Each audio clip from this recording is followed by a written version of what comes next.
Diyos maray na hapon sa indugabos mga tugang.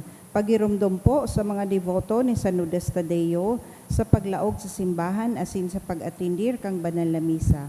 Paki-off o ilaag tabi sa silent mode ang sa indong mga cellphone.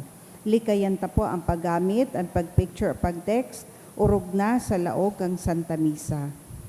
Mantiniron ta po ang solemnidad asin kabanalan kang simbahan asin urog na ang selebrasyon ni Santa Misa. Diyos mabalus po. Maluhod po kita para sa Novena to Saint Anthony of Padua.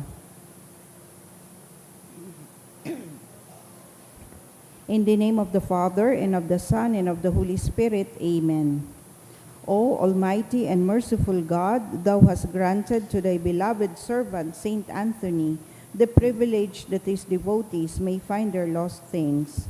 I thank Thee for these many favors Thou hast conceded to this glorious saint, and I supplicate Thee through his intercession to grant to my soul an efficacious and heavenly light, so as to refrain from inorderly appetites, that I may not lose the valuable gift of Thy grace.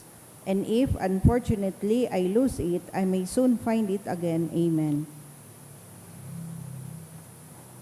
God and Lord of dominations, to whose power every human and angelic creature is subject, Thou who hast uplifted Thy beloved servant Saint Anthony, and hast adorned him with such admirable wisdom as to serve as a light that commands a great many princes and prelates, instructing them in the way of grace and eternal life, thus subjecting them to Thy will.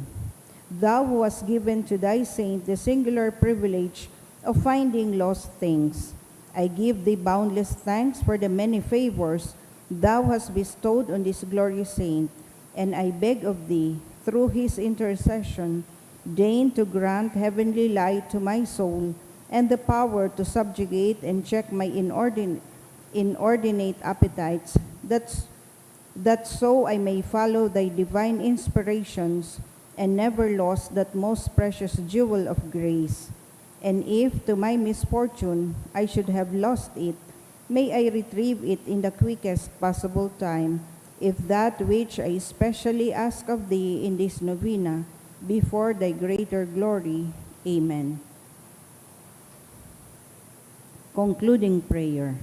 O Holy Saint Anthony, gentlest of saints, your love for God and charity for His creatures made you worthy when on earth to possess miraculous powers.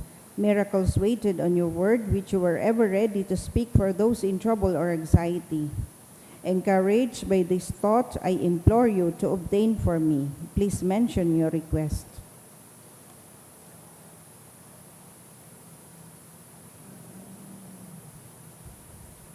The answer to my prayer may require a miracle. Even so, you are the saint of miracles. O gentle and loving Saint Anthony, whose heart was ever full of human sympathy, whisper my petition into the ears of the sweet infant Jesus, who loved to be folded in your arms, and the gratitude of my heart will ever be yours. Amen. Our Father in heaven, hallowed be Thy name. Thy kingdom come, Thy will be done on earth as it is in heaven. Give us this day our daily